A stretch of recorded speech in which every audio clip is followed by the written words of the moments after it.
So you guys are sitting in a very vicarious spot because I seem to have misplaced my tripod. You're on top of one of my AEDs, actually. Good. See? Boom. So we're going to make this video short and sweet. The Glock 44. Let's make sure that we are clear because I did just get done shooting this. Something that I will tell you guys right now, and I don't know if I've ever mentioned it before, is I always go shoot the gun that I reviewed before I hit post. I have never once posted a gun that I have not actually shot. So if you guys see a review, know that I have shot it either that day or the day after, or whatever day that I uploaded it was the day that I shot it, more than likely. So I typically do a review first and then go shoot it, and if it's good, I will give you guys my review and my initial impressions. I'm gonna Vanna White this and just kind of do what I can from this crazy angle. Give you as much of a close-up as I really can. So we have a polymer wrapped slide. The bottom portion of the slide is metal, and I'm assuming that metal goes throughout into the slide. However, let's take it down to find out, because I hate speculating. Again, we are very clear. And yes, this breaks down just like a normal Glock. And something else to mention is this frame looks and feels just like a normal Glock frame. For fun, and for the first time probably on video, let's see if another slide will function on here. So again, sorry for the really horrible framework, but doing what I can. Here we have a Glock 19 Gen 5. Verify with me, we are clear. Okay. Take the slide off. So again, we're just doing this for fun, experiment together. This is the 22 upper on a 19 frame.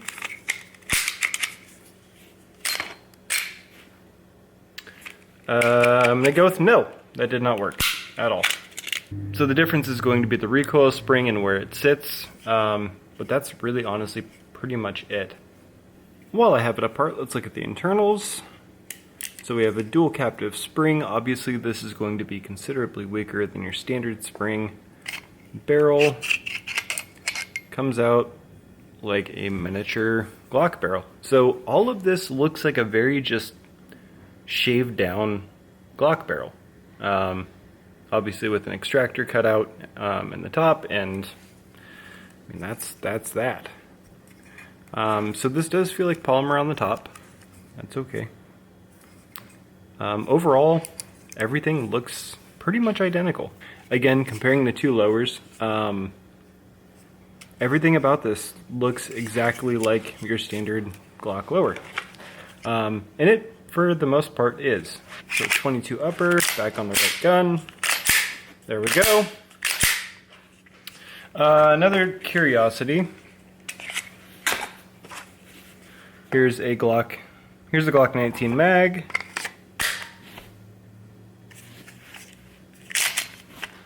Ironically, it actually locks open on the Glock 19 mag. Here's our Glock 44. And here is a Glock 19 Gen 5 mag.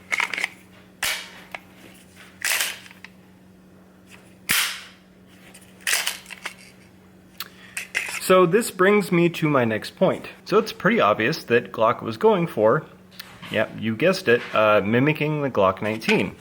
Both in magazine size, although not capacity, these are only 10 rounds. And to touch on this really quick, the reason that Glock gave us 10 round mags and no threaded barrel from the factory, I'm gonna guess is simply for the fact that it was a good marketing strategy because they can sell their guns to communist states like California and New York. So, then again, tell me another 22, and I'm sure you guys are gonna rattle off a whole bunch of different ones, but I'm thinking of like the P22, the 2245, any of the standard, very common 22 caliber pistols, they're all 10 rounds. So it's not like we're really lacking anything, though obviously there is enough size for this to have been more innovative, and I'm sure in the future it will be. But what are we getting here? Well, a 22 caliber Glock 19. That's your answer. Trigger feels exactly like a Glock trigger. The weight of this gun is significantly less because, again, most of the slide is polymer. But if you were training and using these mags You could use all of your Glock 19 holsters, you could use everything that was Glock 19able, and you could train with 22 for considerably less. That right there is a great selling point. Now, another really good selling point is for all of you guys out there who have wives who are terrified of recoil, here you go. Put a Glock 44 in their hands, and guess what? That recoil factor is pretty much gone. So the transition between this being a 22 and a 9mm, it will still be a rather significant jump. However, it's something that is very familiar. They get familiar and comfortable with this gun. Transitioning to a 9mm is a pretty easy thing. Think back to your first time shooting. You were completely overwhelmed by the concussion of the muzzle blast, and everything was just a rush, and you weren't really focusing on hitting stuff, you were just focusing on, oh my god, this thing is loud, this is scary, my heart's racing, yada yada. Now with the 22, you still get the volume, you still get the concussion, not as much, but you don't get as much recoil. You can focus more on what you're doing. Coincidentally, that makes this a little bit harder for me to shoot. For some reason, I cannot shoot lightweight guns.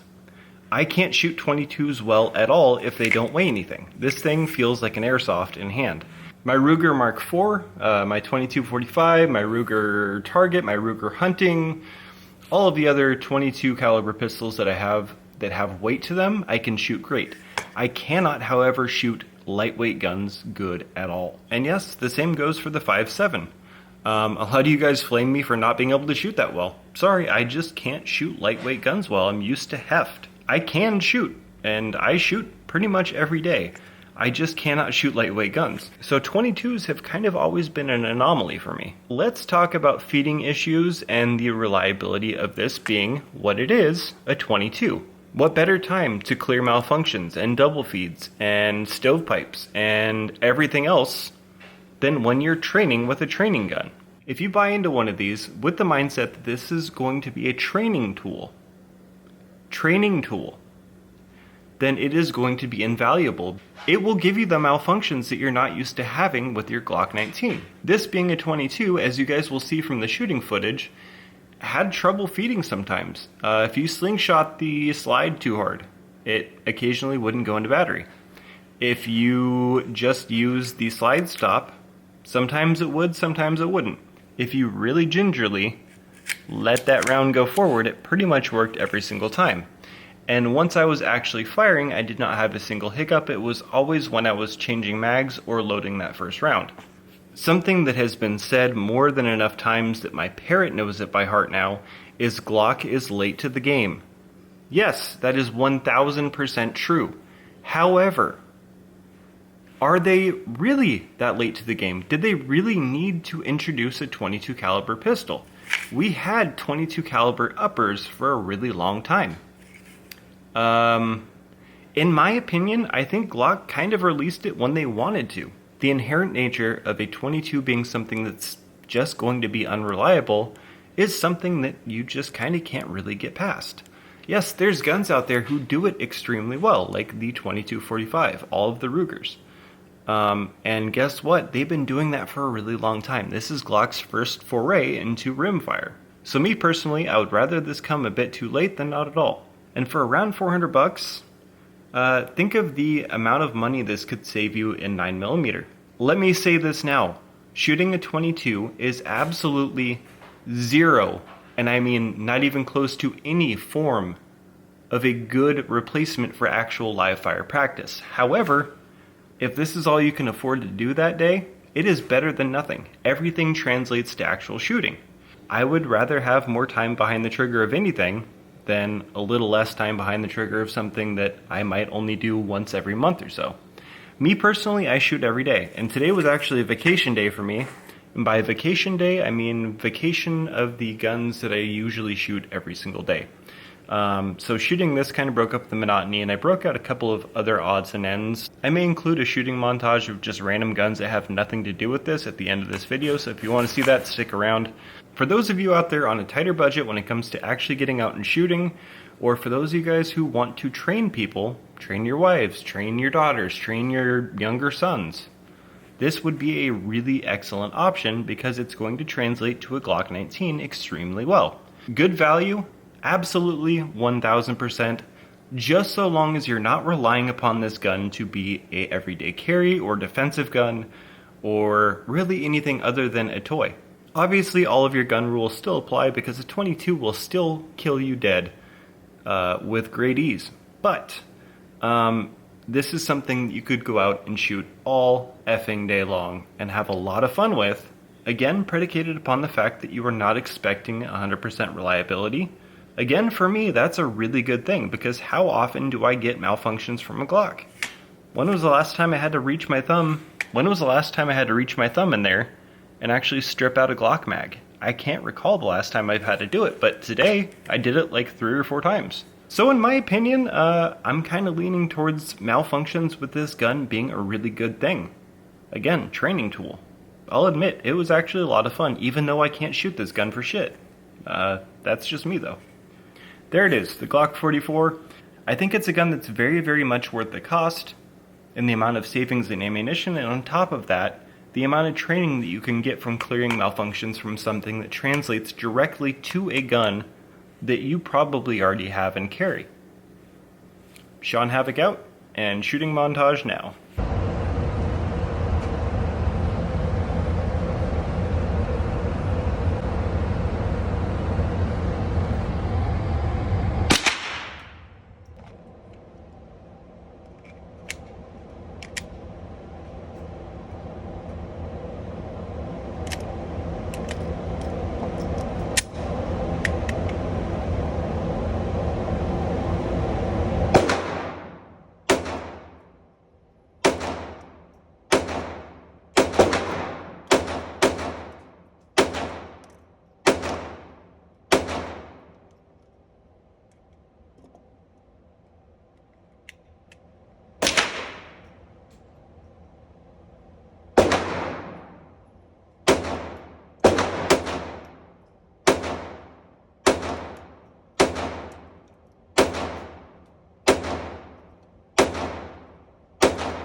Are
you down with the bucket?